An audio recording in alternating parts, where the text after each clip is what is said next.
noite. Quero saudar a igreja com a graça e a paz do nosso Senhor Jesus Cristo.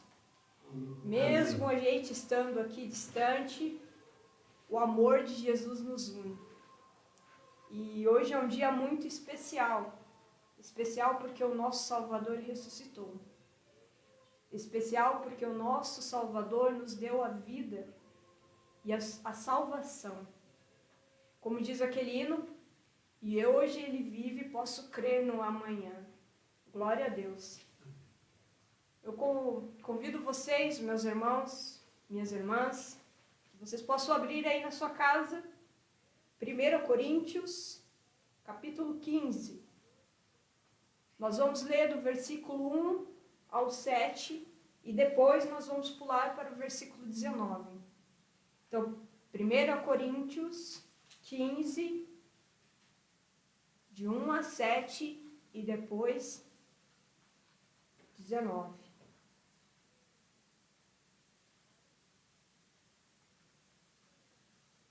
Vamos lá então. Acompanhem comigo. Irmãos, venho lembrar-vos o evangelho que vos anunciei, o qual recebestes e o qual ainda perseverais. Por ele também sois salvos, se retiverdes a palavra tal como vou-la preguei. A menos que tenhais crido em vão. Antes de tudo, vos entreguei o que também recebi, que Cristo morreu pelos nossos pecados, segundo as Escrituras, e que foi sepultado e ressuscitou ao terceiro dia, segundo as Escrituras, e apareceu a Cefas e depois aos 12. Depois foi visto por mais de 500 irmãos de uma só vez, dos quais a maioria sobrevive até agora, porém alguns já dormem. Depois foi visto por Tiago, mais tarde por todos os apóstolos. Vamos lá no versículo 19. No versículo 19, que diz assim: se a nossa esperança em Cristo se limita apenas a esta vida, somos os mais infelizes de todos os homens. Amém? Amém. Amém. Irmãos e irmãs, antes de pedir para tocar aí o hino 104, eu gostaria só de falar uma coisa. Cristo é a nossa esperança. Cristo, Ele morreu por mim, morreu por você. E se hoje nós estamos aqui, é graças a Ele. É graças à sua misericórdia que se renovam a cada manhã. Eu convido a você a abrir no hino 104 para a gente poder cantar junto. 104.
irmãos abrirem no Salmo 51. Agora esse momento é o momento onde nós vamos confessar os nossos pecados, porque Ele é fiel e justo para nos perdoar.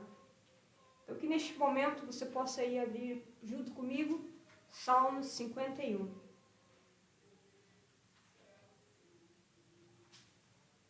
Salmo 51, de 1 a 3, que diz assim: Compadece-te de mim, ó Deus, segundo a tua benignidade, e segundo a multidão das tuas misericórdias, apaga as minhas transgressões. Lava-me completamente da minha iniquidade, purifica-me do meu pecado, pois eu conheço as minhas transgressões, e o meu pecado está sempre diante de mim. Amém. Eu quero convidar a dona Zélia para vir fazer uma oração para a gente de confissão nesse momento.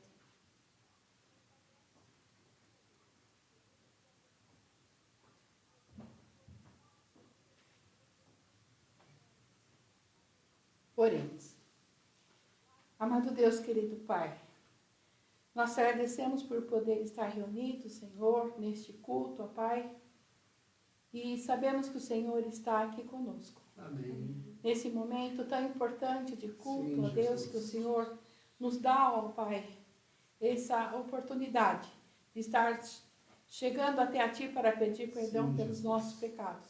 Obrigado. Não mais nessa certeza, Senhor, que o Senhor levou sobre a cruz todos os nossos pecados. Amém. E aqui estamos, ó Deus, clamando para que o Senhor possa visitar o íntimo dos nossos corações e ver, Senhor, os pecados que temos ainda ali, que o Senhor possa sondar, estar perdoando-nos nesta hora, Pai. Amém. Para que possamos, assim, oferecer um culto de adoração a Ti, de coração limpo, de coração puro, Senhor.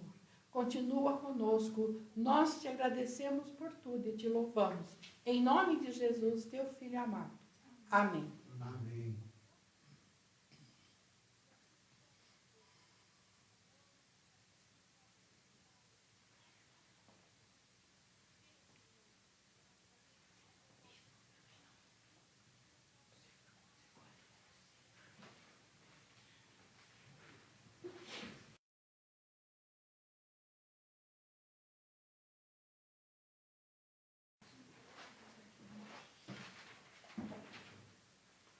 Eu quero saudar a amada igreja com a graça, a paz e a vitória do nosso Senhor e Salvador Jesus Cristo. Amém. Convido você que tem a tua Bíblia para que esteja abrindo o Evangelho de Lucas. Evangelho de Lucas, capítulo número 24.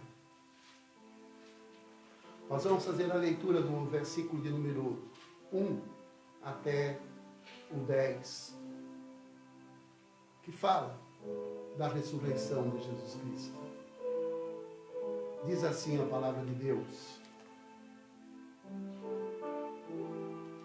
Mas, no primeiro dia da semana, alta madrugada, foram elas ao túmulo levando aromas que haviam preparado, e encontraram a pedra removida do sepulcro, mas ao entrarem não acharam o corpo do Senhor Jesus.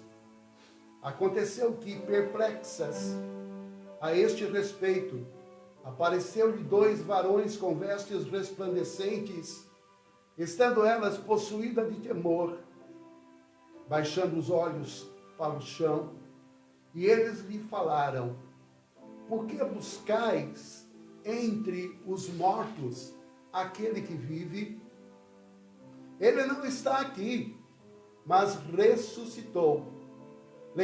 Lembrai-vos de como ele vos preveniu, estando ainda na Galileia, quando ele disse: Importa que o Filho do Homem seja entregue nas mãos dos pecadores, seja crucificado e ressuscite ao terceiro dia.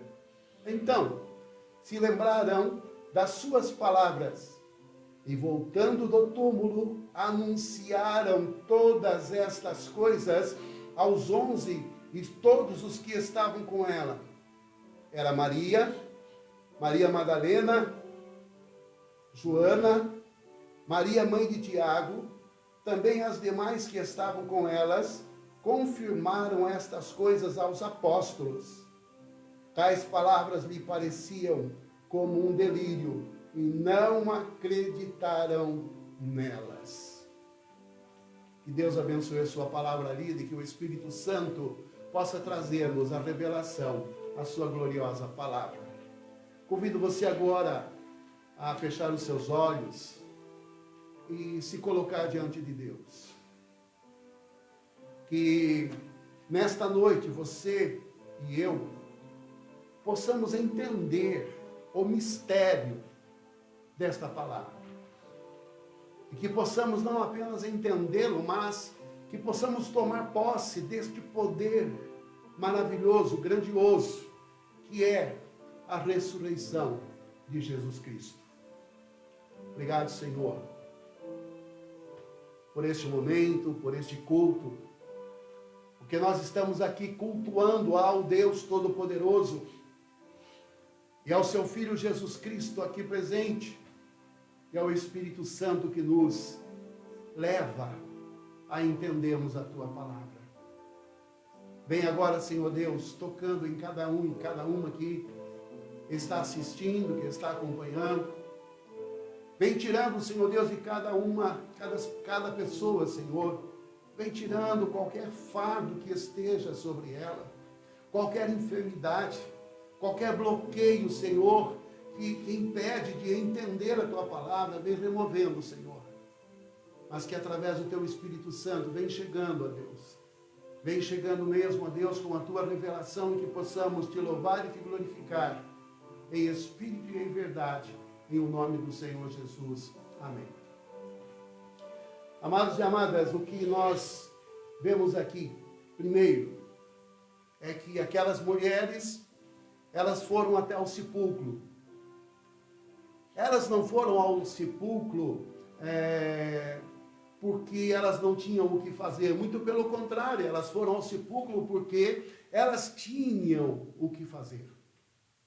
Era comum que quando alguém morria, fosse então preparado algumas substâncias, alguns elementos para embalsamar, para perfumar e embalsamar aquela pessoa. Nós sabemos que isto vem de há muito tempo, lá desde os faraós, quando eram embalsamados, que eram enrolados, e elas então, no afã de irem até lá para resgatarem aquele corpo morto, e pudessem então, com todo cuidado, com todo carinho, estar embalsamando, estar perfumando, para que aquele corpo pudesse durar muito tempo. Mas elas foram surpreendidas quando chegaram lá no cemitério. E nós sabemos que Jesus foi sepultado onde havia um túmulo que foi comprado por José de Arimateia e ainda não tinha sido usado.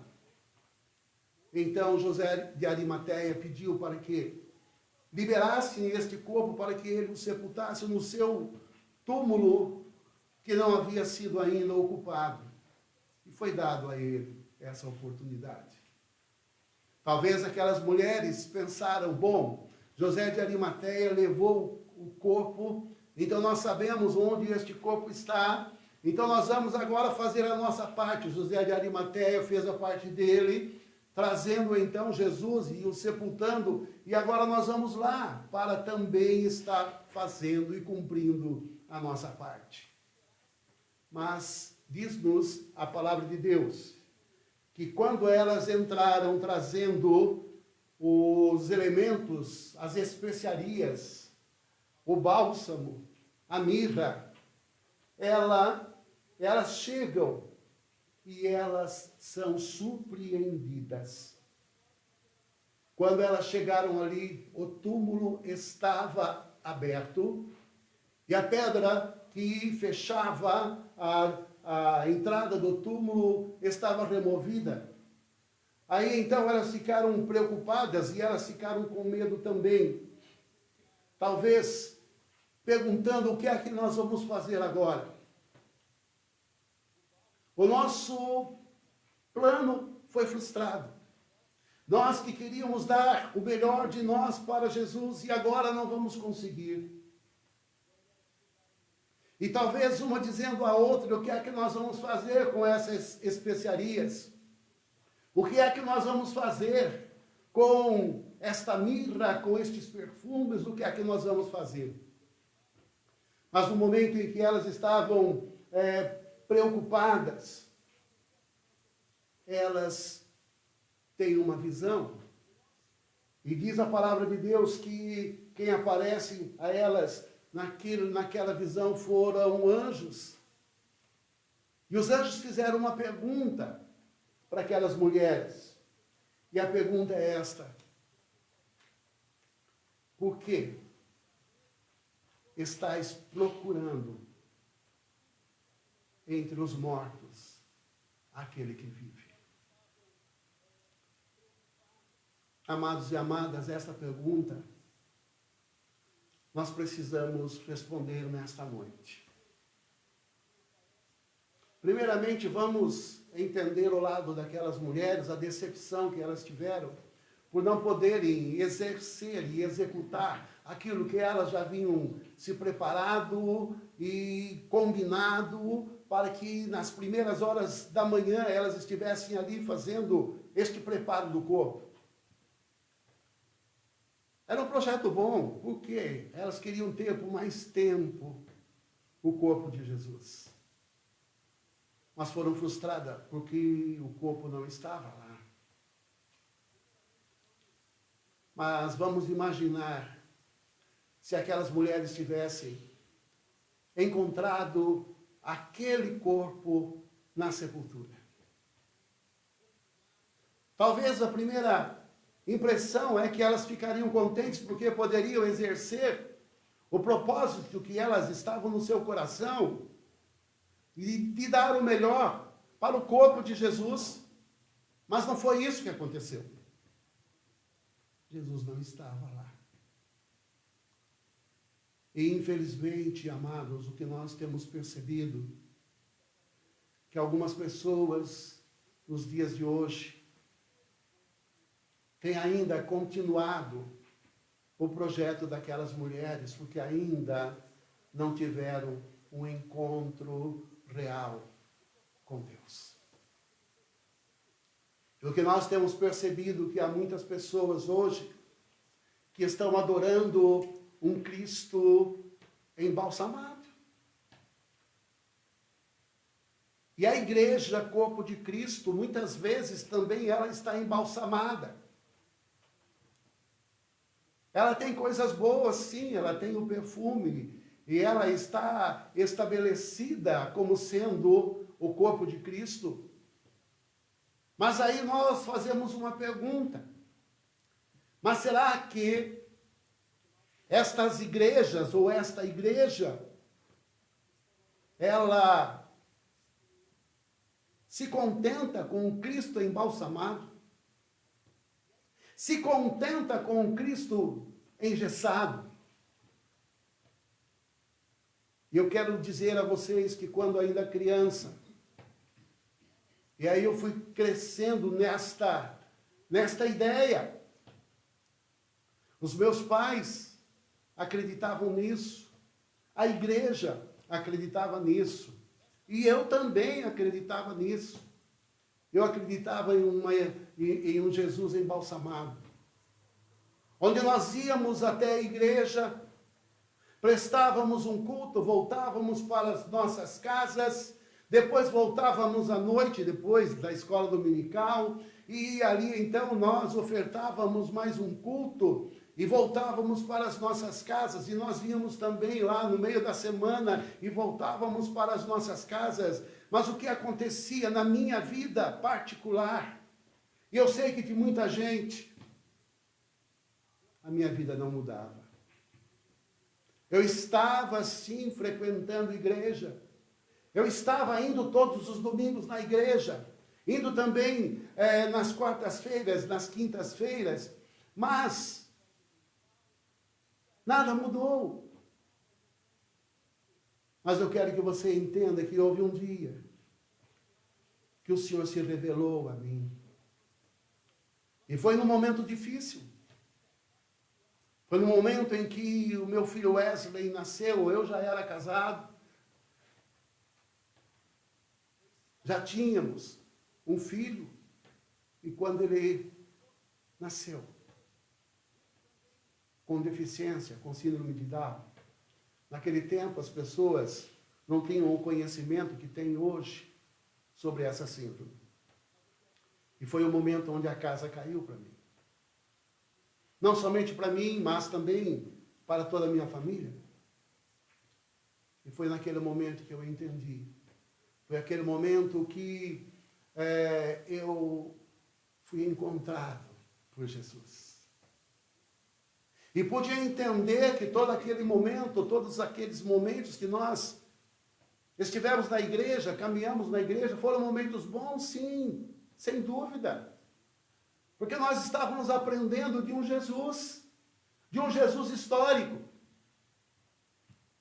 de um Jesus que fez no passado maravilhas, um Jesus que operou milagres no passado, sim, mas esse Jesus que no passado operava milagres, agora estava embalsamado. Só que a partir daquele momento que eu estava procurando Jesus na morte.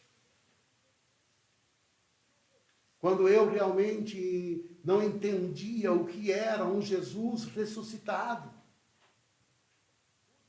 Achava que era suficiente ir à igreja e voltar da igreja, voltar à igreja e depois sair da igreja.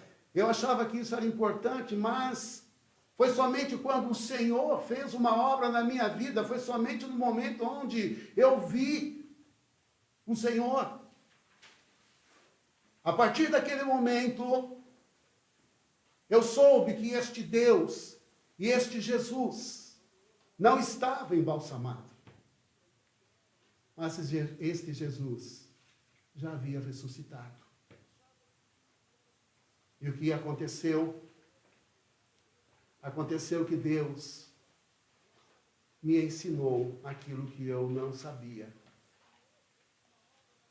E Ele me usou para orar pela minha esposa com imposição de mãos. Ele me preparou quando me fez entender que era um momento de jejum, de oração, e que o Senhor iria cumprir a palavra dele na cura da minha esposa. E isso aconteceu.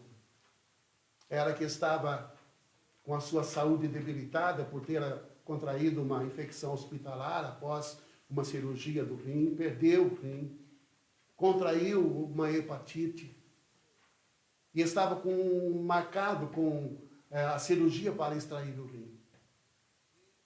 Mas o Senhor usou de misericórdia. E quando nós entendemos que este Jesus não é um Jesus engessado, não era um Jesus preparado para durar mais o seu corpo, não. Mas esse Jesus, verdadeiramente, era um Jesus que não tinha gestos, mas que tinha tão somente poder, e este poder era grandioso para cada um e cada uma de nós. Então, a Zé está aqui, né? Está sinalizando que o Wesley foi bênção na nossa vida. As pessoas de Itapeva puderam vivenciar a nossa passagem por aqui com Wesley. Só que foi através deste momento de morte, desse momento de tristeza, desse momento de impotência, é que eu percebi que não adiantava nada estar levando especiarias para embalsamar Jesus. Talvez você também esteja na mesma situação. Talvez você esteja dizendo, pastor, eu vou na igreja, eu volto da igreja, eu vou na igreja, pastor, mas parece que as coisas não mudam, parece que talvez até mudem, mas mudem para pior. Eu tenho que dizer a você que isto é verdade. Só que a nossa vida só vai ser mudada quando nós entendemos que este Jesus não está morto. Então eu quero ainda falar com você mais uma coisa. Como é que nós sabemos que Jesus está morto? Não está morto. Quando nós entendemos que a revelação de Deus é Jesus. Eu vou repetir. A revelação de Deus é Jesus. Marque isso. Pastor, onde o senhor quer chegar? Justamente aí. Eu sei de pessoas que dizem assim, pastor, o senhor tem que ir lá na igreja, o senhor tem que ir em tal lugar, porque ali a pessoa traz revelação de Deus. E quando você chega lá, a pessoa fala, ó, Deus está me revelando isso para você. Sabe, Deus está revelando isso para você. Deus está revelando. Meu amado, eu quero que você entenda que quando Deus revelou que a minha esposa seria curada, foi através de uma irmã que trouxe uma mensagem de revelação. Sim. Mas ela não disse, olha, eu estou dizendo para você que Deus revelou para mim, não. Porque ela sabia que eu já conhecia Jesus ressuscitado. E ela disse, o Senhor vai usar a tua vida, o Senhor, Jesus, vai usar a tua vida. Para que você seja pastor. Não que eu não era. Eu já estava no 2º ano de teologia. Ela disse, Jesus, Ele vai te usar com milagres e com maravilhas, mas eu não acreditava nisso. A primeira pessoa que eu orei com imposição de mãos foi a minha esposa, que orou aqui há pouco. Primeira vez. E Deus operou esta maravilha na vida dela. Então, amados, quando nós entendemos que a revelação é Jesus. Quando nós vamos para Marcos, capítulo de número 16, Jesus, ele encontra os discípulos estavam ali de portas fechadas, e Jesus lança no rosto deles, e é bem isso mesmo, a dureza e a incredulidade deles em crer nele ressuscitado. E aí então Jesus Cristo disse, ide por todo o mundo, pregai o evangelho a toda criatura. Quem crer e for batizado será salvo, e estes sinais acompanharão os que creem. Em meu nome, imporão as mãos sobre os enfermos e eles serão curados. Em meu nome expelirão demônios. Em meu nome farão maravilhas. E sabe, o texto de Marcos diz, e eles saíram, pregaram a palavra, e o Senhor Jesus confirmava com eles a palavra com sinais e maravilhas que os seguiam. Sinais e maravilhas que os seguiam. Sabe quem é que seguia-os? Era Jesus ressuscitado. Jesus disse, ide por todo mundo, mas Jesus foi junto com ele. Jesus não é aquele, faça o que eu mando, não faça o que eu faço, não. Ele diz, olha, vai por todo mundo, mas eu estou com você todos os dias. Ele só não manda, mas ele vai junto. Então eu quero que você entenda isso. E eles saíram, pregaram a palavra, e Jesus cooperou com eles, com sinais e maravilhas que o seguiam. Ressurreição é verdadeiramente Jesus. É verdadeiramente Jesus. Páscoa é Jesus. Vida é Jesus. E nós precisamos assim entender que quando aquelas mulheres souberam, viram, saíram e foram até os discípulos e disseram, olha, verdadeiramente Jesus ressuscitou, mas eles não acreditaram. Mas elas agora deixaram aquelas especiarias que poderiam embalsamar Jesus e saíram testemunhando que Jesus não estava embalsamado, Jesus não estava engessado, Jesus não estava morto, mas Jesus estava com elas. Jesus estava na sua igreja, e a igreja de Cristo não pode ser embalsamar. A igreja de Cristo, ela é o corpo vivo de Cristo. E uma igreja que não ama, não é corpo de Cristo. Nós trabalhamos isso no Lava Pés, tendo Jesus amado, amou-os até o fim. A igreja é aquela que ama, que perdoa, que acolhe e que realmente profetiza o que Jesus prometeu. Amém? Amém. Curva a tua cabeça agora e se coloca diante de Deus.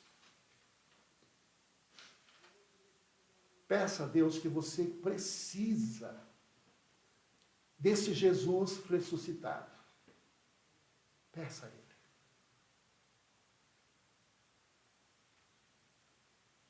E se disponha a jogar fora todas as especiarias que você usou até agora para embalsamar Jesus. Tentando, talvez, ter Jesus só para você, sem compartilhar com mais ninguém. Mas esse Jesus não existe. Porque este Jesus ressuscitou e agora ele é corpo vivo. E você, para ser membro deste corpo vivo, você precisa aceitar a vida de Jesus e ter a vida de Jesus. Faça isso. Faça isso. Vem, Senhor Deus, fazendo a tua obra. Vem fazendo, Senhor Deus, a tua maravilha, Senhor. Que a tua igreja verdadeiramente possa viver proclamando a vida. E a vida é Jesus. A ressurreição é Jesus. E a vida eterna, ela começa em Jesus. E vamos viver eternamente com Jesus na sua glória. Queremos agora pedir também que este Jesus, que saiu com os discípulos e operou sinais e maravilhas, opera, Senhor Deus, nesta noite, sinais e maravilhas. Sabemos que há pessoas que estão sofrendo. Sabemos que há pessoas doentes. Sabemos que há pessoas com medo. Mas assim como foi dito àquelas mulheres, não temam, porque ele não está aqui, ele ressuscitou. Vem dando também, Senhor Deus, esta palavra, Senhor. Vem tocando Jesus com aquelas mãos feridas. E vem, Senhor Deus, trazendo vida. Vem trazendo salvação. Vem trazendo, Senhor Deus, em nome do Senhor Jesus. Vem trazendo a ressurreição a cada um e cada uma. E tirando, Senhor Deus, o medo. Nós oramos, nós te louvamos. Em o nome do Senhor Jesus. Amém. Tem mais algum hino? Nós vamos agora louvar ao Senhor com um hino. E após este hino, o culto não terminou. O culto começou. Por quê? Porque nós vamos trabalhar um momento pedagógico da ceia do Senhor. E é por isso que eu passei lá no site, né? Na igreja, né? Eu passei, talvez você recebeu, que era para você convidar as crianças para este culto. Porque nós vamos trabalhar essa questão com as crianças, com as famílias. E esses elementos que estão aqui é justamente para nós entendermos os dois momentos onde morreu a Páscoa e onde ressuscitou a nova Páscoa. Então, enquanto você se prepara para isso e traz as crianças, então nós vamos estar louvando ao Senhor agora com um cântico.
Nós queremos agora trabalhar com a igreja. Você que está na sua casa, procure a sua Bíblia, para nós abrirmos e trabalharmos nesse momento a transição da Páscoa judaica e da Páscoa de Jesus.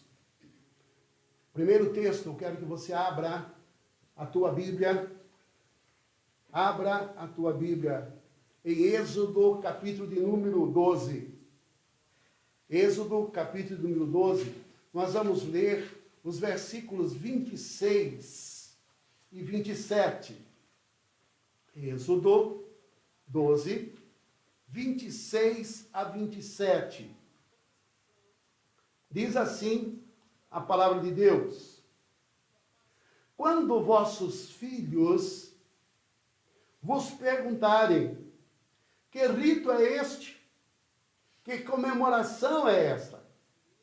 Respondereis, é o sacrifício da Páscoa ao Senhor, que passou por cima das casas dos filhos de Israel no Egito, quando feriu os egípcios, e livrou as nossas casas. Então o povo se inclinou e adorou. Você que está aí com seu filho, que está aí com a sua filha, é importante esta preocupação de Deus. E diz para Moisés, fala a eles, que quando eles prepararem a Páscoa judaica, eles têm que ter um cuidado. O primeiro cuidado é, coloca o teu filho para que faça uma pergunta. Isso se tornou prática. Hoje nós não podemos ter crianças aqui, infelizmente. Com certeza, se nós tivéssemos uma criança aqui, ela iria chegar aqui naquele canto da mesa e iria perguntar para o pastor, pastor, o que significa esta festa da Páscoa judaica? Então, a primeira coisa era isso. Pergunta, quando seu filho perguntar, por quê? Porque havia aqui uma visão pedagógica. Hoje eu tenho meu netinho, que tem 3 anos, e o Wellington, conversando com a gente, falou, agora está difícil. Porque tudo que eu vou pegar, ele fala, que isso? Que isso? 3 anos, que isso? E ele disse, né, que outro dia ele foi pegar o liquidificador, e aí ele falou, que isso? Ele falou, liquidificador. Ele olhou assim, ele não sabia o que fazia, falava, mas ele queria saber o que era. E tudo que o pai fala, ele responde. Amados, como filhos de Deus, nós também precisamos entender isso. E como os nossos filhos também, eles vão crescendo, E aí, então, nós precisamos que os nossos filhos entendam o que é que nós estamos fazendo. O que é que nós estamos fazendo indo na igreja? Como nós falamos aqui, nós não estamos indo buscar um Cristo embalsamado e nem embalsamando Cristo. Mas nós estamos em Cristo vivo e ressuscitado. Ainda eu quero que você acompanhe mais um texto, Deuteronômio, capítulo número 6. Deuteronômio, capítulo número 6. Versículos de número 6 a 9. Diz assim, Deuteronômio 6, 6 a 9. Estas palavras que hoje te ordeno estarão no teu coração. Tu as inculcarás a teus filhos, e delas falarás, assentado em tua casa, andando pelo caminho, ao deitar-se e ao levantar-se. Também as atarás como sinal na mão direita e por frontal entre os olhos, e as escreverás nos umbrais da tua casa e nas tuas portas.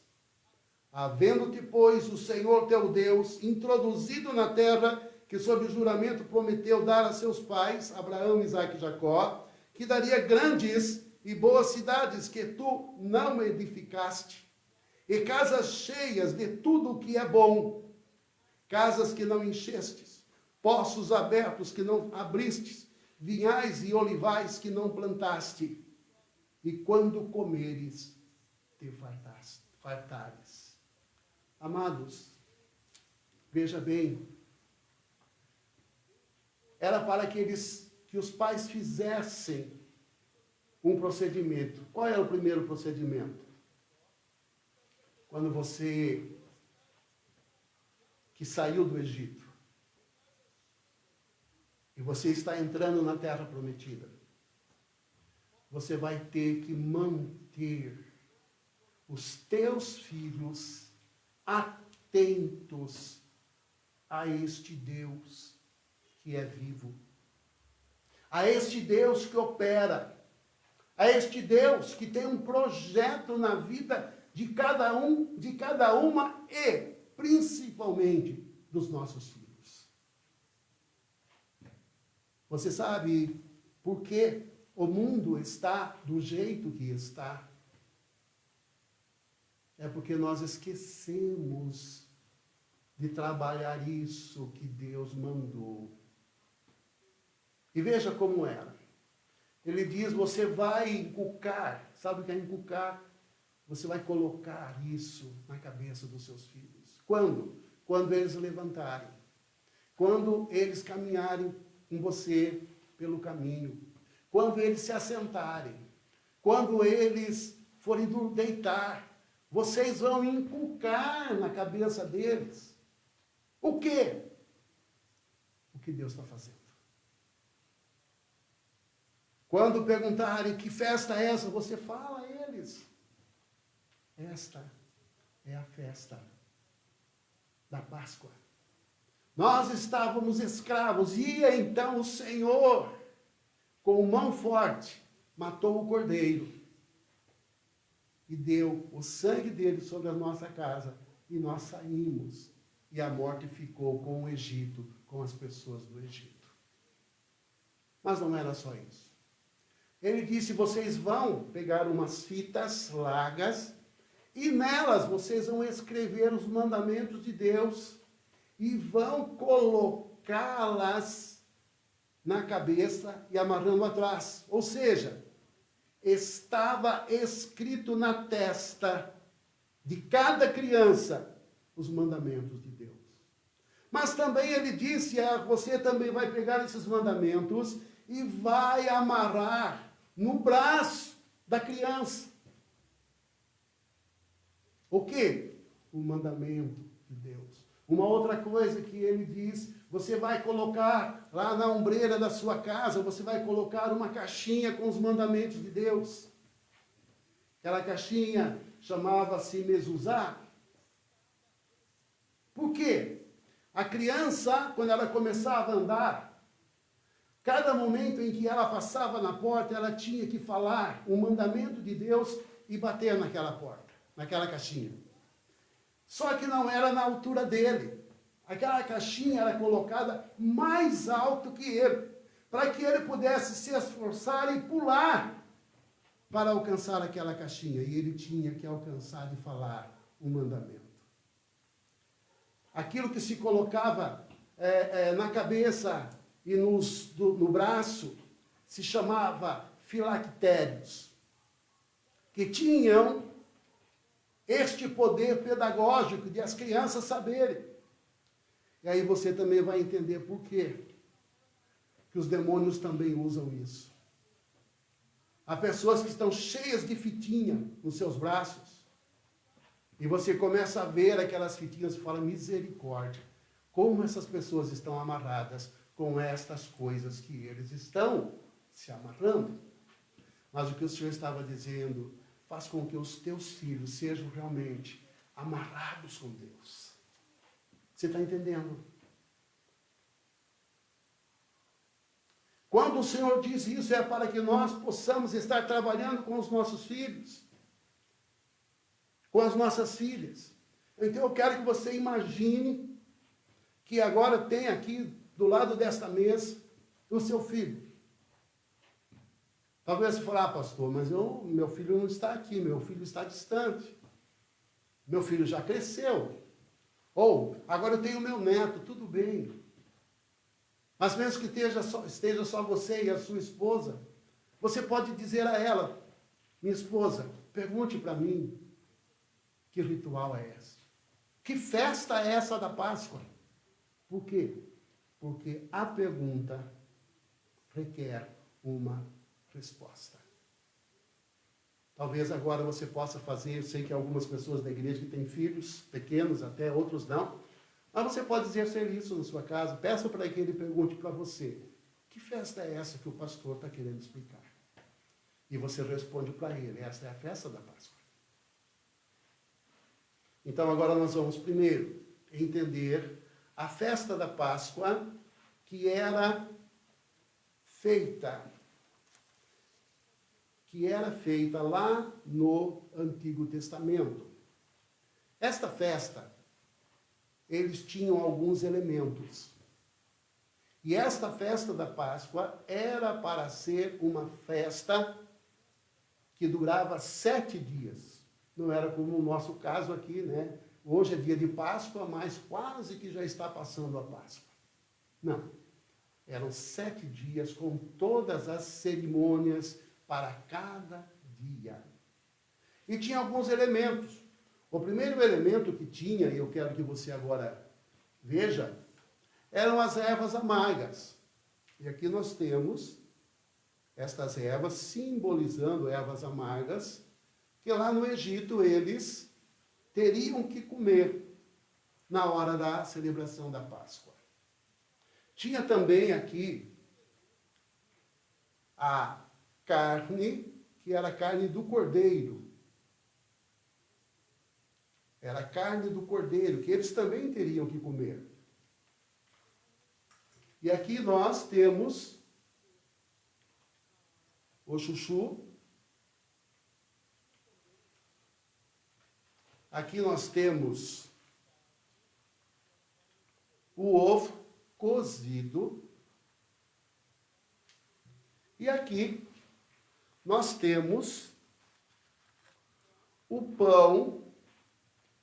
Nós fizemos assim pequeno, para ser mais fácil, né, de ser manuseado. E aí, então, este pão, ele não cresceu. Mesmo que a Zélia tivesse feito esforço lá, mas não cresceu. Sabe por quê? Porque este pão é pão sem fermento. É o pão sem fermento. E quando nós vamos entender o que é um fermento, fermento é um produto que se coloca na massa para que a massa apodreça e cresça. É isso que acontece.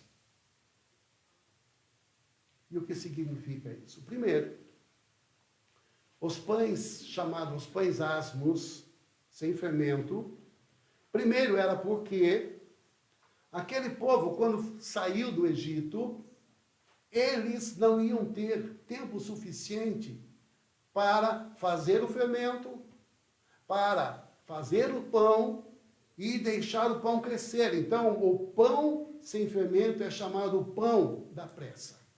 Não dá tempo para esperar crescer.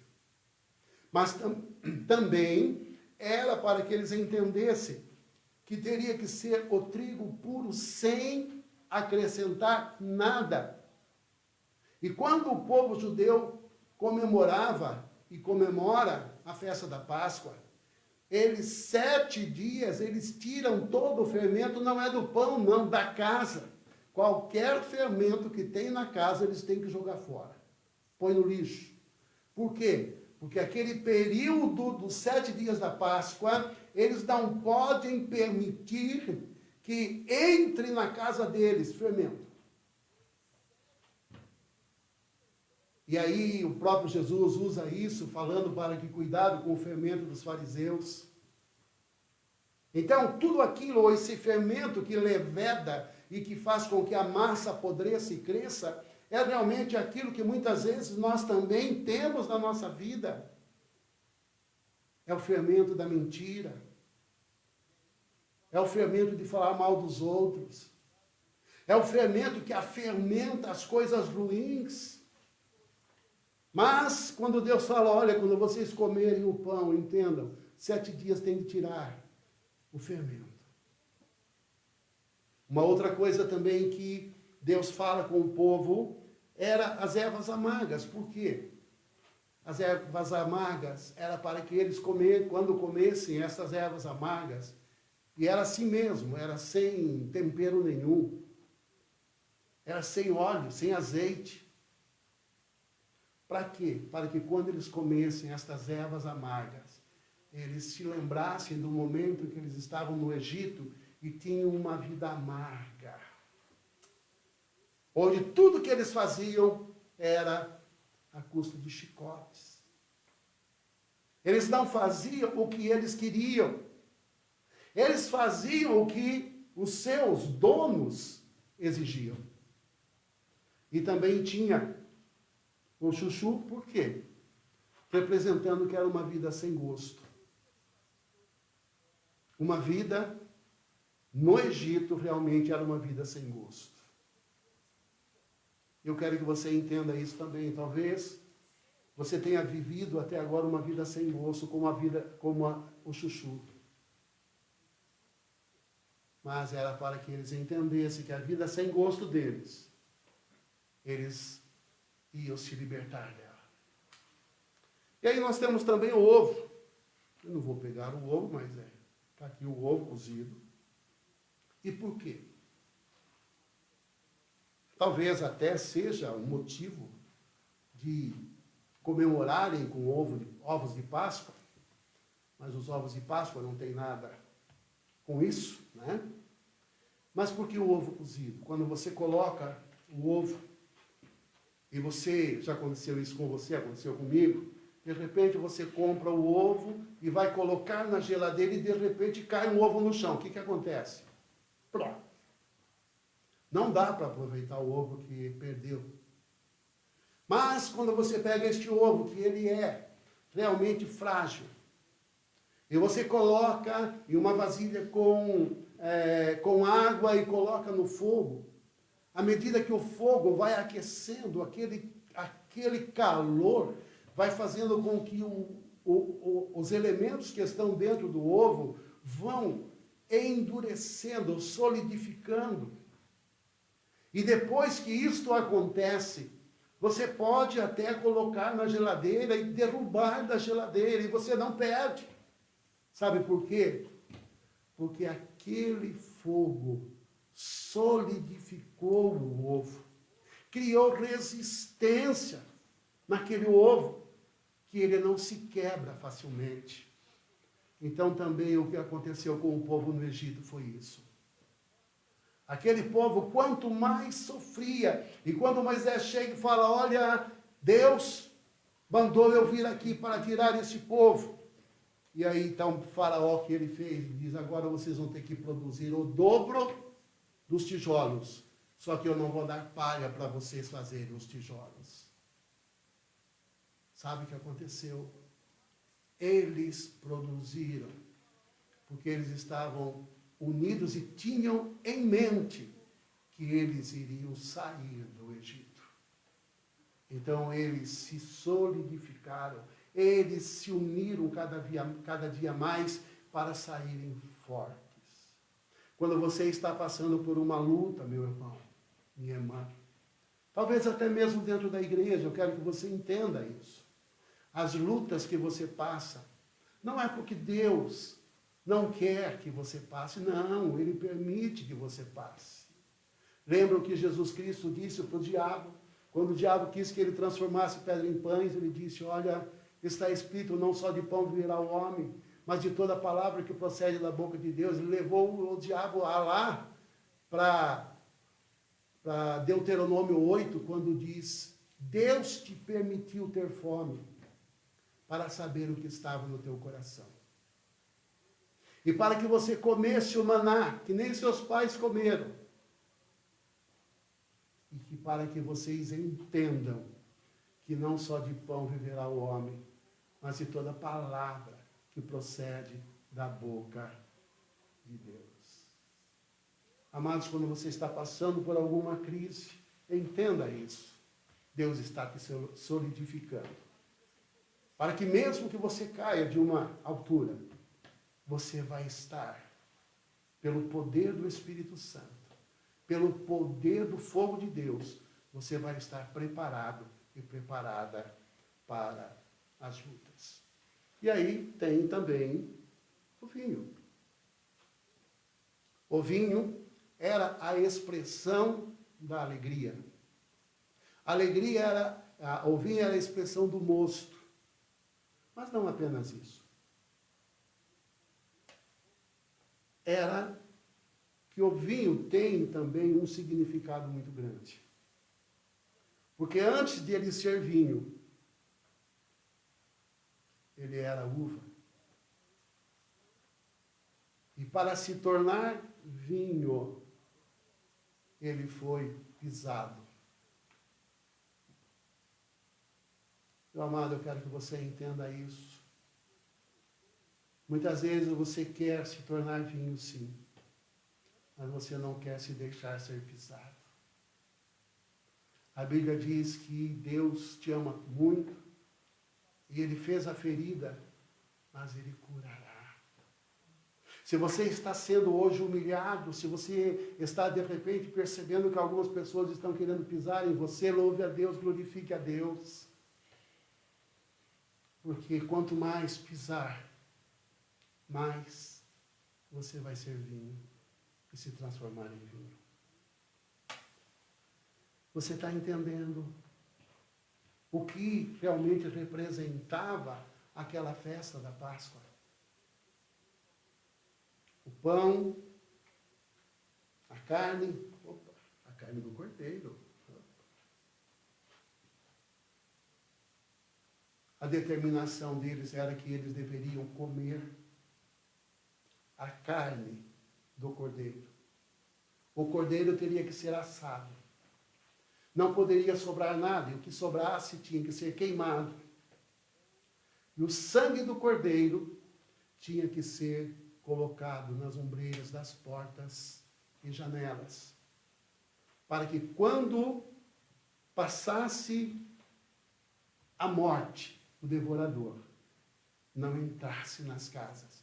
E enquanto o sangue estava nas portas, a família estava reunida comendo a carne do cordeiro. Você está entendendo?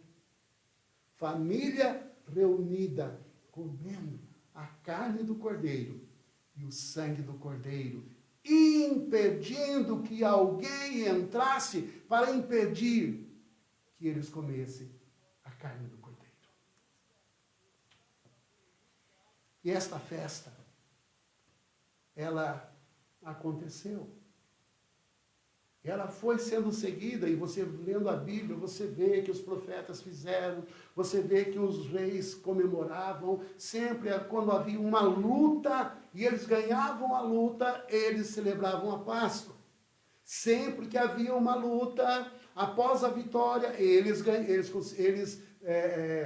praticavam, e eles celebravam a Páscoa. Então eu quero que você entenda isso também. Até Jesus se comemorava a Páscoa judaica. E agora eu quero que você abra a tua Bíblia para nós meditarmos ainda em mais um texto.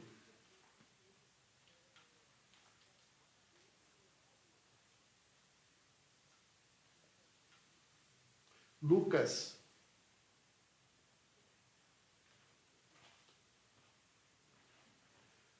capítulo de número 22. Lucas 22,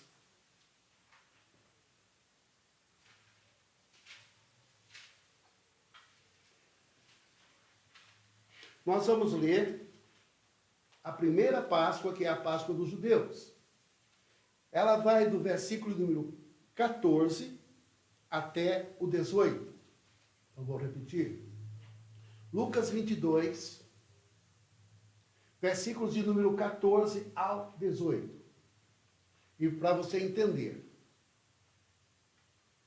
Isto aconteceu na quinta-feira, quando Jesus se reuniu com seus discípulos para comer a Páscoa.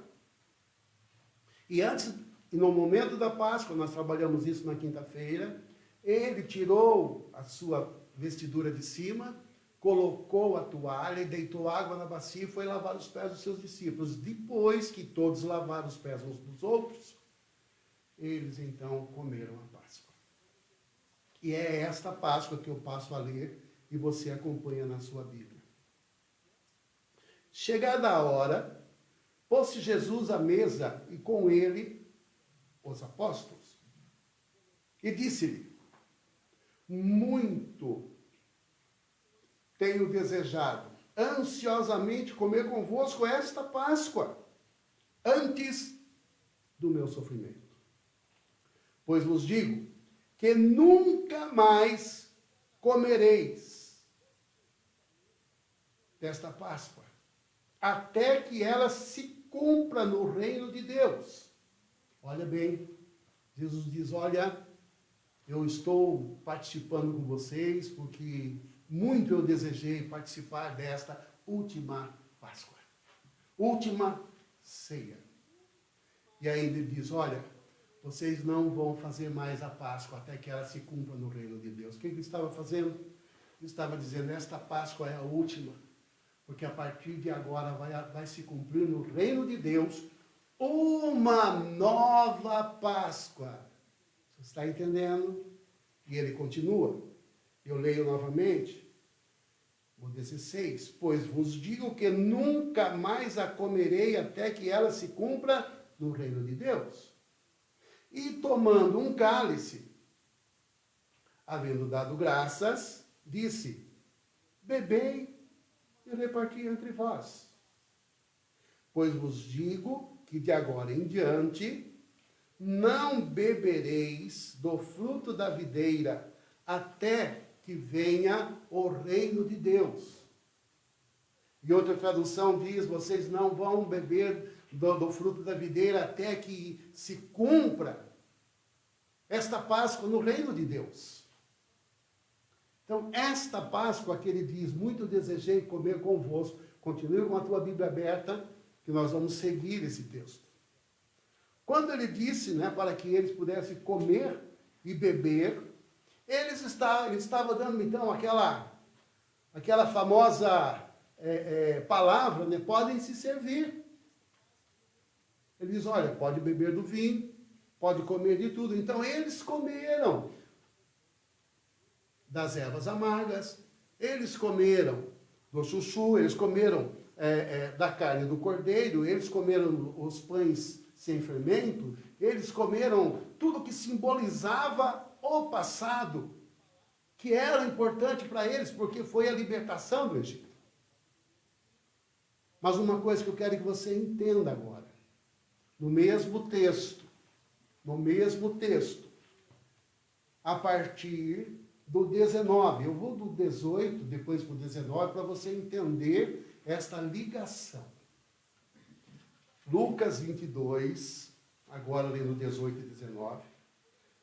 Depois, pois vos digo que de agora em diante não mais bebereis do fruto da videira, até que venha o reino de Deus. Agora o 19, é sequência. E tomando um pão, tendo dado graças, o partiu e lhes deu, dizendo: isto é o meu corpo oferecido por vós. Fazei isto em memória de mim. Eu quero que você entenda isso. E diz isso, que depois que eles comeram, depois que eles cearam, Jesus toma num pão e ele pega este pão e dá graças a Deus. Você vai dizer, pastor, mas ele não deu graças a Deus naquela primeira mesa? E aí é que eu quero que você entenda. Quando ele pega aquele pão, ele não pega qualquer pão. Ele pega aquele pão que representa ele mesmo. É que, para eles entenderem, uma questão pedagógica até, ele precisava pegar o pão, porque ele ia não dizer, olha, eu sou o pão. Mas aí, então, ele pega o pão. E como ele pega o pão, e é ele mesmo o pão, e este pão que é ele faz o quê? Ele dá graças a Deus. Tomando o pão, tendo dado graças, o partiu e lhes deu, dizendo, isto é o meu corpo, oferecido por vós. Fazei isto em memória de mim, entenda isso. Este pão era o pão que representava a antiga Páscoa. Era a antiga Páscoa. Esta carne representava a antiga Páscoa. Estas ervas, a antiga Páscoa. E tudo que está aqui e estava lá, representava a antiga Páscoa.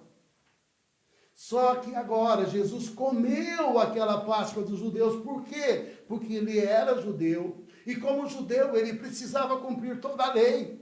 Então, nada mais justo do que como judeu, e com os judeus que estavam na mesa, que eram os seus discípulos, ele realmente, para cumprir toda a Escritura, ele come a Páscoa dos judeus. Só que agora, algo tremendo, algo glorioso acontece. Acontece no momento em que ele pega o pão. Mas agora, o que ele está dizendo é, eu quero que vocês aprendam uma coisa. Diz que quando ele pega o pão, ele agradece a Deus e diz, este é o pão. Este é o pão. Quando ele fala este é o pão, ele não está dizendo do pão, mas ele está dizendo que ele é o pão. Então ele diz que este pão é o pão que é partido. Este pão partido é o próprio Cristo. E ele diz, isto é o meu corpo. Corpo partido. Esta é a nova Páscoa. Aquela Páscoa tinha a carne, o corpo do cordeiro. Mas agora não, agora este pão é o próprio cordeiro, porque João Batista, quando passa e vê Jesus, ele diz, eis o Cordeiro de Deus, que tira o pecado do mundo. E agora era o corpo dele, ele diz, isto é o meu corpo, partido por vós. Fazer isto em memória de mim. Vou ler de novo. E tomando um pão, tendo dado graças, ele deu graças a Deus, e partiu. E Deus dizendo, isto é o meu corpo que é oferecido por vós, fazei isto em memória de mim. Porque em memória. Porque eu quero que você entenda que quando a igreja de Cristo celebra a Páscoa, o pastor pode partir o pão. As pessoas podem ajudar na distribuição do pão e do suco e do vinho. Mas quem está presente no pão, quem está presente no vinho, é o próprio Jesus. E é isso que ele diz, deu graças, partiu e disse, esse é o meu corpo, que é oferecido por vós, fazei isto em memória de mim. E ainda diz que, de semelhante modo, depois de haver ceado, ele também toma o cálice, dizendo, este é o cálice da nova aliança. A aliança do meu sangue derramado. Presta bem atenção, ele diz, esta é a aliança do meu sangue. Presta atenção. Derramado. Derramado em favor de vós. Mas o que o Senhor está dizendo é que quando Jesus derramou a sua vida, quando ele deixou-se partir naquela cruz, foi para inaugurar uma outra Páscoa. E ele diz, olha, vocês não vão comer de novo essa Páscoa. Vocês não vão participar de novo nessa Páscoa. Porque agora há uma nova Páscoa se cumprindo no reino de Deus. E esta Páscoa agora não tem mais as ervas amargas. Sabe por quê? Porque a tua vida amarga ficou para trás. Não tem mais a carne do cordeiro. Porque este cordeiro, todo ano eles tinham que matar um cordeiro e fazer toda a cerimônia. Jesus morreu uma só vez. E não precisa mais. Porque ele não apenas morreu, mas ele ressuscitou. Então, quando você participa da Santa Ceia, você participa da nova Páscoa. Aí você passa a participar da Páscoa de Jesus. E aí, lá em Coríntios, a igreja de Corinto, as pessoas estavam participando da festa da Páscoa de uma certa forma, tudo errado. O pessoal ia, enchia a barriga e ficava bêbado, lá na igreja de Corinto. Aí o apóstolo Paulo escreve isto lá em 1 Coríntios, capítulo de número 1, versículo de número 11. Perdão, 1 Coríntios, capítulo de número 11,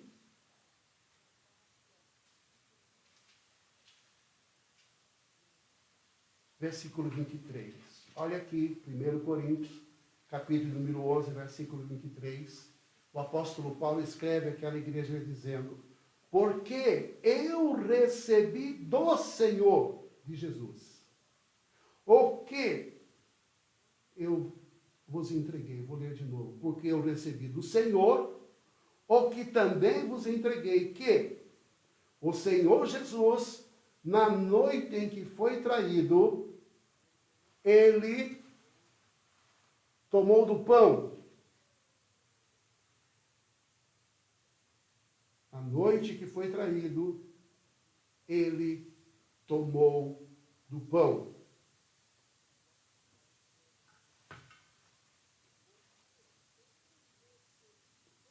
Ele tomou do pão e, tendo dado graças, o partiu e disse, isto é o meu corpo que é dado por vós. Fazei isto em memória de mim. Por semelhante modo, depois de haver ceado, tomou também do cálice, dizendo, este cálice é a nova aliança do meu sangue, derramado em favor de vós. Fazei isto todas as vezes que o beberdes, em memória de mim. Amados, foi estabelecido agora. O apóstolo Paulo chama a atenção da igreja, sabe por quê? Ele diz, eis a razão, porque há entre vós muitos fracos, e não poucos os que dormem, porque vocês não conseguiram ainda discernir o corpo de Cristo. Ou seja, sabe por que todo o problema na igreja de Corinto? Porque eles não estavam conseguindo discernir o corpo de Cristo. Eles comiam o pão como se comesse um pão. Ou seja, como os judeus faziam, comendo pão e celebrando a Páscoa, bebendo o cálice e se embriagando, porque eles não estavam discernindo.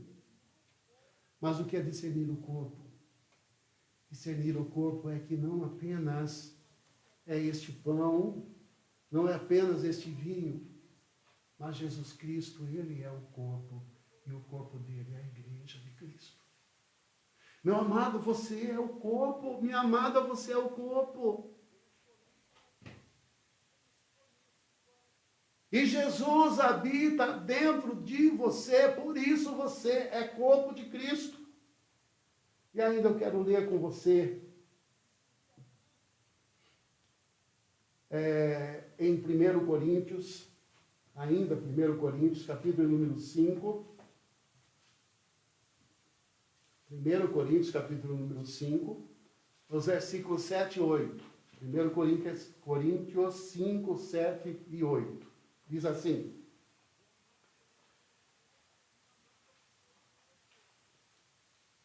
lançai fora o velho fermento, para que sejais nova massa.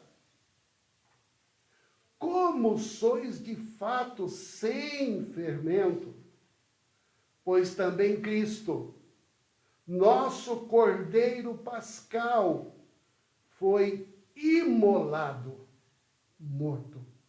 Por isso, celebremos a festa, não com o velho fermento, não com o fermento da maldade, não com o fermento da malícia, e sim com os asmos da sinceridade e da verdade. O apóstolo Paulo chama a atenção da igreja de Corinto, dizendo que eles precisavam celebrar a Páscoa com o novo fermento. Ou seja, sem o fermento. Mas que fosse com a pureza da massa. Que fosse sem nenhuma fofoca, sem nenhuma intriga, mas que estivesse como o corpo de Cristo, também se deixando partir, se deixando sofrer, para que outros também possam estar participando do corpo de Cristo. Você está entendendo? É por isso que nós dissemos que hoje seria uma forma pedagógica. E aí, mais uma coisa. Hoje, quando você participa da Santa Ceia, e algumas pessoas, que criticam a igreja metodista, sabe por quê?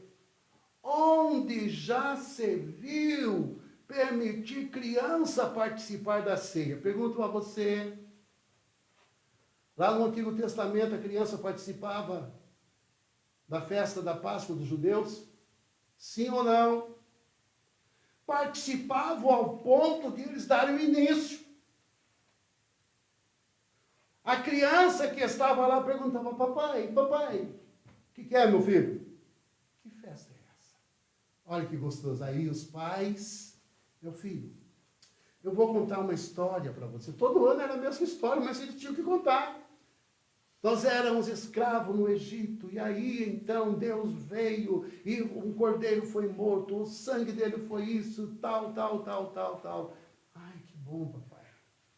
Que bom, filho. Agora você não vai poder comer da Páscoa. Era assim? Não.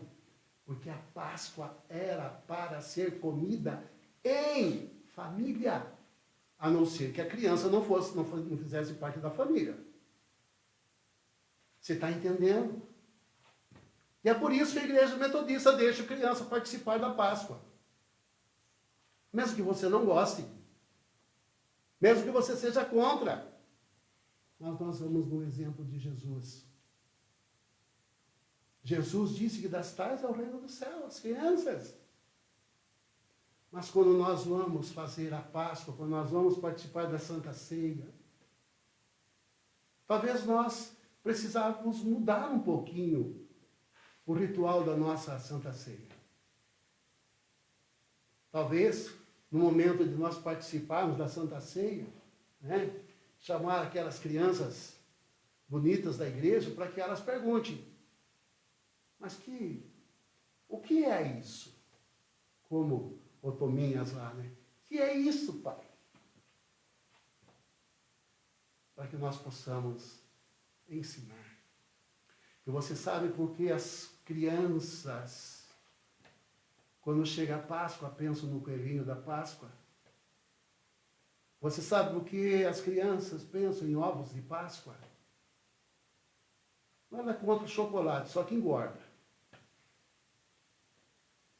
É porque os pais não contaram para eles e para as crianças, para elas, o que significa Páscoa.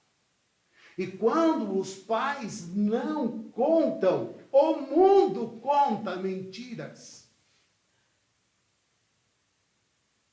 Então, antes que o mundo encha a cabeça dos teus filhos e das tuas filhas, conta para ele o poder que existe na Páscoa de Cristo.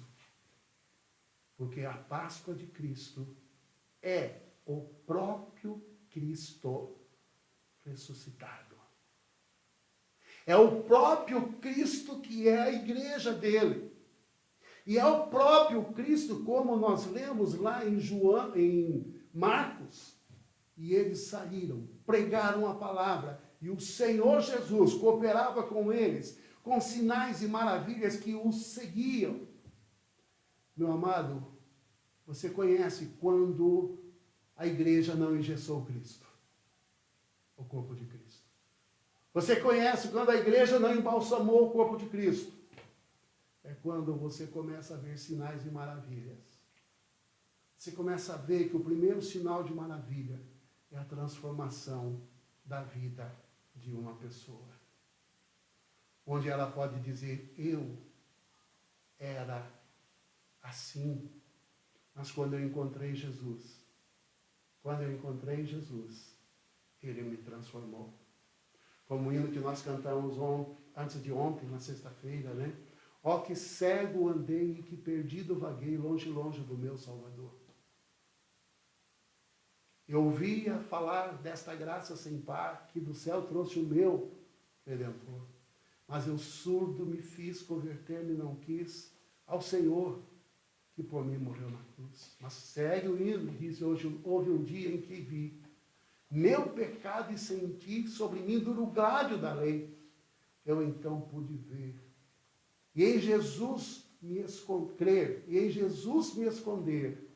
e seguro, em refúgio seguro nele achei. Ah, meu amado, a Páscoa é justamente isso. É justamente isso. Não podem roubar o corpo de Cristo.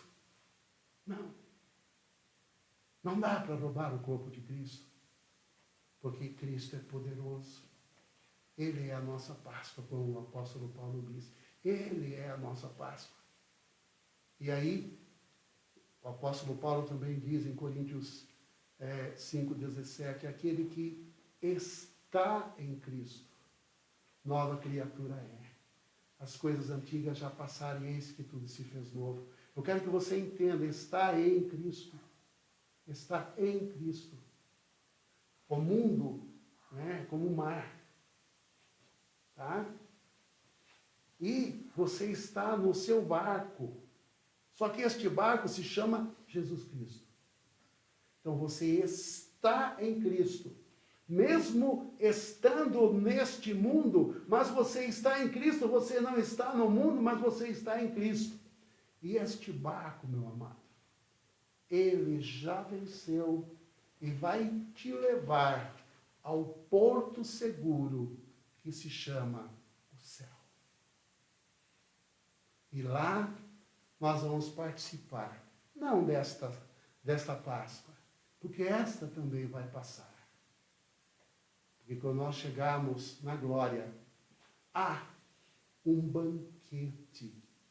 E este banquete é a ceia do Cordeiro, onde a igreja vai receber o noivo, que é Jesus, para viver com ele eternamente. Amém? Então, meu amado, eu quero que você entenda isso. Olha para o teu filho.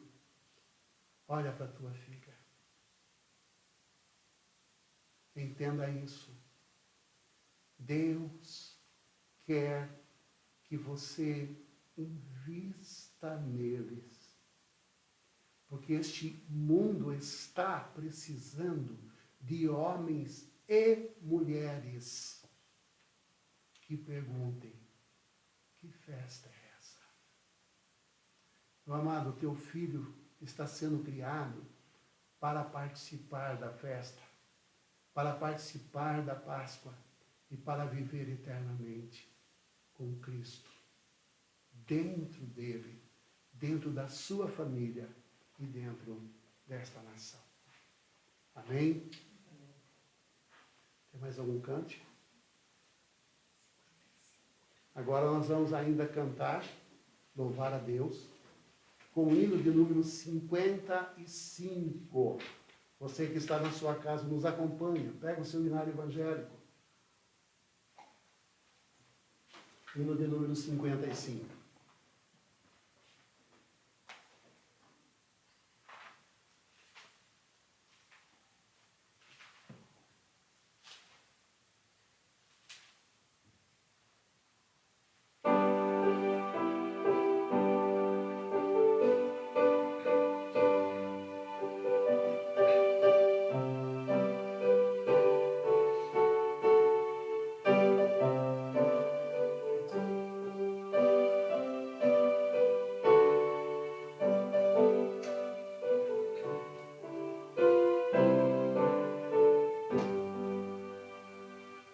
Cantai, exultai, o Messias chegou, sumiram-se as trevas e a aurora raiou. Dai louvores, celebrai-o, foi morto na cruz.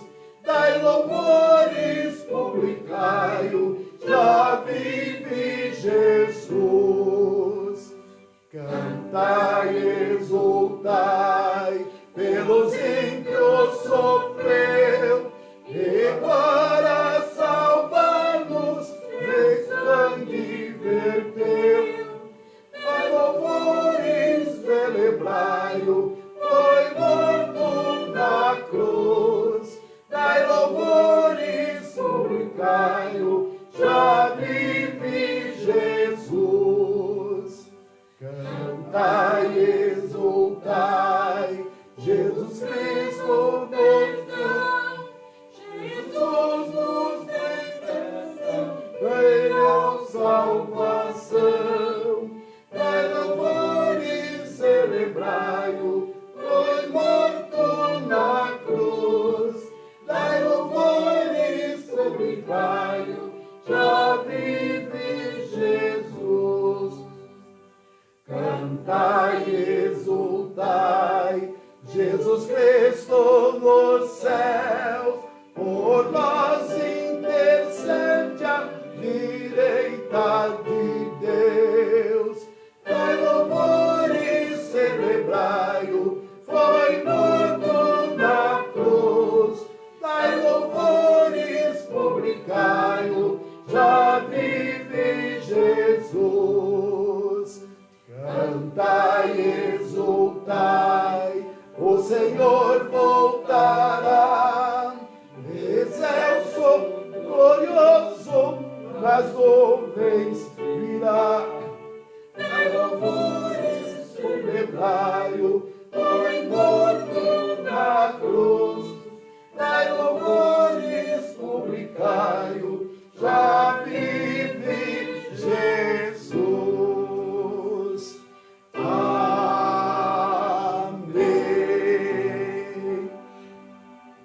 Nesse momento, como nós dissemos à igreja, para que cada um tivesse um pão. Mas não era como nós fizemos na Santa Ceia, mas o pão inteiro. Então, agora eu quero que você faça como Jesus fez e como o apóstolo Paulo falou, que o Senhor Jesus, na noite em que foi traído, ele tomou o pão. Pegue lá na sua casa aquele pão que você separou para a tua família, junto com os seus filhos. Pode ser o pai, pode ser a mãe, mas pegue agora e diga aos seus filhos: esta é a Páscoa do Senhor Jesus. Diga para ele: esta é a Páscoa do Senhor Jesus. E o Senhor Jesus, na noite em que foi traído, tendo tomado o pão, abençoou, deu graças e partiu. Pode partir o seu pão. E partiu. E deu aos seus discípulos: dá para o seu filho, dá para a sua esposa, dá para a sua filha, dá para aqueles que estão na sua casa, reparte o pão. Reparte o pão.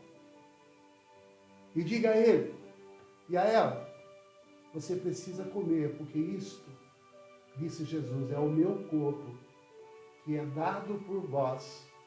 Fazei isto em memória de mim. Por semelhante modo, depois de haver ceado, também tomou o cálice. Você que separou o cálice, levanta o cálice agora e diga: o Senhor Jesus disse, esse cálice é o cálice da nova aliança do meu sangue, derramado em favor de muitos para a remissão de pecados. E ele diz: bebei ele todos. Dê agora de beber a sua família. Bebam todos. E é importante nós entendermos que quando Jesus instituiu a Páscoa, ele não disse: olha, você só come o pão e o pastor bebe o cálice. Não, meu amado. Tanto o pão quanto o cálice é para todos bebermos. É para todos comermos. E isto fazemos em memória da Páscoa de Jesus, presente conosco. E é o próprio Cristo que nos convida a participarmos. Agora que você comeu, agora que você bebeu, receba a bênção. Receba a bênção. Receba a bênção da sua casa. Assim como os hebreus no passado comiam dentro de casa, mas o sangue estava sobre a casa deles, e a morte passou e não entrou. Também agora nós profetizamos em o nome do Senhor Jesus, que a morte não vai entrar na tua casa. Entenda que você que está em casa, esse coronavírus não vai entrar na tua casa. Entenda isso. Faça a tua parte. Se esconda mesmo no esconderijo do Altíssimo e descanse à sombra do Onipotente. Receba a bênção. Que a graça maravilhosa do nosso Senhor e Salvador Jesus Cristo, que o amor de Deus, o Pai, a comunhão, a consolação, a unção e a alegria do Espírito Santo, a alegria da ressurreição de Cristo, seja com você, com a Igreja de Cristo, eternamente. Amém, amém, amém. Agora nós vamos falar uma palavra e você vai repetir bem alto aí dentro da sua casa. E aqui nós temos algumas pessoas nos acompanhando que vão também falar bem alto, tá bom? Eu vou dizer: Jesus Cristo ressuscitou. E você vai dizer: verdadeiramente Ele ressuscitou. Eu vou repetir de novo. Eu vou repetir 3 vezes e você vai repetir bem alto. Não faça conta dos vizinhos aí, não. Deixa que eles ouçam isso mesmo, tá bom? Vamos lá? Jesus Cristo ressuscitou. Verdadeiramente ressuscitou. Jesus Cristo ressuscitou. Verdadeiramente ressuscitou. Jesus Cristo ressuscitou. Verdadeiramente ressuscitou. Que Deus te abençoe. Fica na paz do do Senhor. Amém. Amém.